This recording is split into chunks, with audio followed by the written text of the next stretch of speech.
இறைவா வணக்கம். என் செல்வங்களே உங்களுக்கும் வணக்கம்.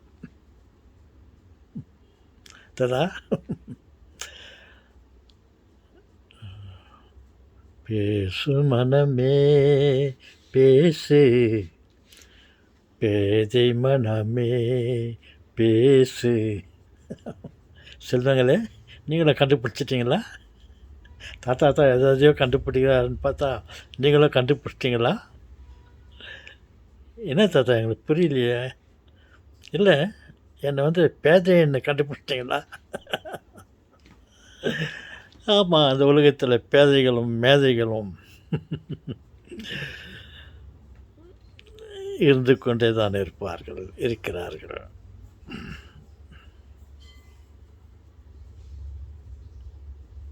பாருங்களேன் செல்வங்களே, அலைகள் ஓய்வதில்லை.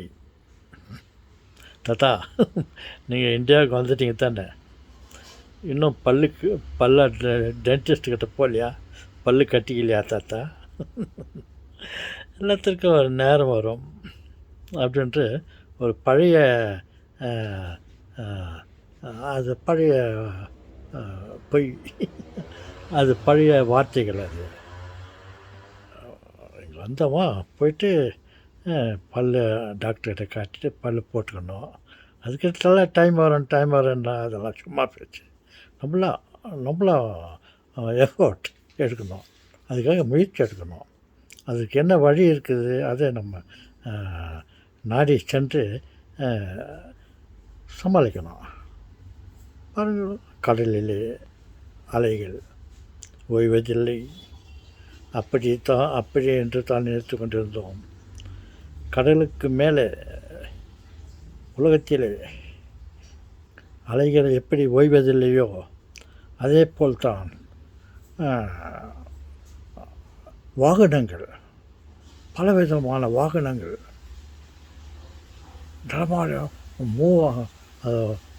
சென்று கொண்டே இருக்கிறது. ஒருவேளை கடல் அலை அமைதி பெற்றாலும் இந்த வாகனங்களின் அலைகள் ஓய்வு பெறாது என்று நினைக்கிறேன். ஆகாய மார்க்கம், கடல் மார்க்கம், தரை மார்க்கம், எங்கே பார்த்தாலும் பலவிதமான வாகனங்கள் இடைவிடாது சென்று கொண்டே இருக்கிறது. இரவும் பகலும்.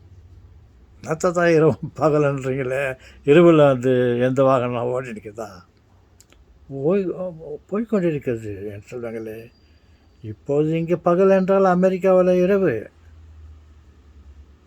இங்கே வாகனங்கள் ஓட்டிக்கொண்டு இருக்கிறது. அடுத்த சில மணி நேரங்களுக்குள்ள அமெரிக்கா. ஏத்தா அமெரிக்கா இந்தியான்னு தான் நம்ம சொல்லுகிறோமா? இல்லை சொல்லுவாங்களே. தொடர்ந்து உலகத்திலே தொடர்ந்து நாடுகள், பலவிதமான நாடுகள், கண்ட்ரிகள் இருந்து கொண்டே இருக்கிறது. இங்கேருந்து போனால் பக்கத்தில் போனால் ஆஸ்திரேலியா இருக்குது, அப்புறம் ஆப்பிரிக்கா இருக்குது, அமெரிக்கா இருக்குது. இந்த மாதிரி பலவிதமான நாடுகள்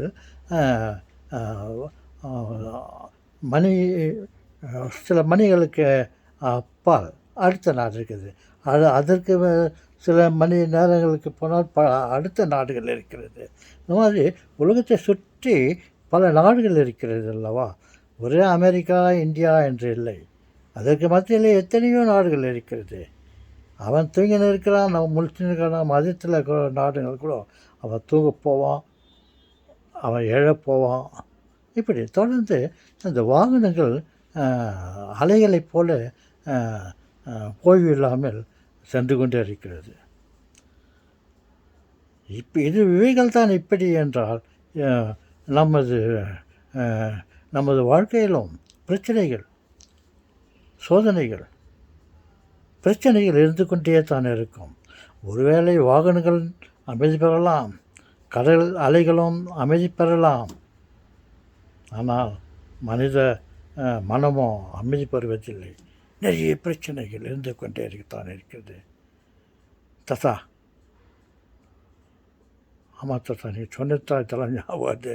நம்ம நினச்சிருந்த வெறும் அலைகள் தான், அலைகள் ஓய்வதில்லை என்று நினச்சி கொண்டு தான் நீங்கள் ஆகாயத்துலேருந்து, கப்பல்லேருந்து, கடல்லேருந்து, பூமியிலேருந்து வாகனங்கள் ஓடிக்கொண்டே இருக்கிறது, அவைகளுக்கு அமைதி இல்லை என்று சொல்கிறீங்களே தாத்தா. கரெக்ட் தாத்தா. எங்கேருந்து தாத்தா உங்களுக்கு இந்த புத்தி இவ்வளோ வருது? சொல்லுவாங்களே, புத்தி எல்லாருக்கும் இருக்கிறது. கடவுள் எல்லாருக்கும் புத்தியை கொடுத்திருக்கிறார். எதுவுமே தாழ்ந்ததில்லை.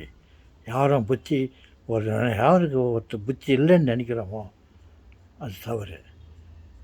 பேதைகளும் மேதைகளும் இருந்து கொண்டே இருக்கிறார்கள் கடவுள் படைப்பில். சரி தாத்தா, இவங்களுக்கெல்லாம் என்ன பிரச்சனை தாத்தா? நமக்கு பிரச்சனைகள் இருந்து கொண்டே இருக்கிறது.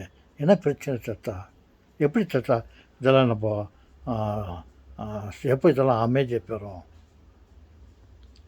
அமைதி பெறாத செல்வங்களே, உலகம் சூழ்ந்து கொண்டே தான் இருக்கிறது. உலகம் அமைதி பெறாது.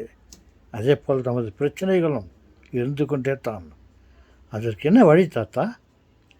நாம் எதிர்நீச்சல் போட வேண்டும் என்று சொல்வாங்களே, எதிர்நீச்சல் போட வேண்டும். அவைகளை நாம் சமாளிக்க வேண்டும், எளிதாக எடுத்துக்கொள்ள வேண்டும். ஒரு பெரிய பிரச்சனை இருக்கிறது என்று கவலைப்பட்டு கொண்டிருந்தால் பிரச்சனைகள் இருந்து கொண்டே தான் இருக்கும். அவைகளை ஃபேஸ் பண்ண வேண்டும். உலகம் இப்படித்தான், பிரச்சனைகள் இருந்து கொண்டே தான் இருக்கும். அதனால தான் நாம் தான் அதுக்கு ஒரு வழியை ஏற்படுத்தி கொள்ள வேண்டும்.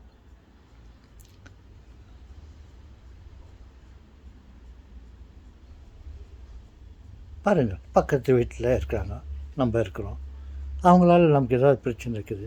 அவங்க அவங்க அவங்க வீட்டிலேருந்து நம்மளுக்கு ஏதாவது அவங்க வீட்டில் ஏதோ ஒரு வீட்டை சுத்தம் பண்ணி கொண்டிருக்கிறார்கள் என்று வைத்துக்கொள்ளுங்கள். சுண்ணாம்பு அடிக்கிறார்கள், ஒயிட் வாஷ் பெயிண்டிங் பண்ணிக்கிறாங்க. அதெல்லாம் நம்ம வீட்டிலலாம் விழுது, டஸ்ட் எல்லாம் விழுதுன்னுச்சுங்க. நம்ம வீட்டில் உழாப்புக்கிறதுக்கு நம்ம தான் ஒரு தடுப்பு போட்டுக்கணும். அவனை போட நீ தடுப்பு போடுறான்னு சொல்லியிருந்தாக்கா போட்டுவா.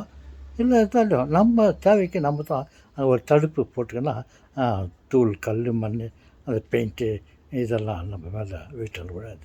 அதனால் நம்ம பிரச்சனைகளை தீர்த்துக்கிறதுக்கு நம்மளாக தான் ஏதோ ஒரு வழியை ஏற்படுத்தி கொள்ள வேண்டும். பிரச்சனை இருக்கிறது, அலைகள் ஓய்வதில்லையே, வாகனங்கள் நிற்கவில்லையே என்று கவலைப்பட்டு கொண்டு இருக்க வேண்டாம். அது பாட்டுக்கு அது இருக்கட்டும், நம் பாட்டு நாம் இருப்போம்.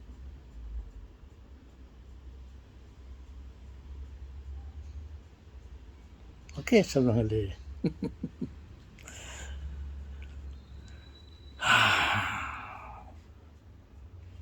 ஓகே சொல்லுங்களே, மீண்டும் சந்திப்போம். நாம் தான் எதிர்நீச்சல் போட வேண்டும்.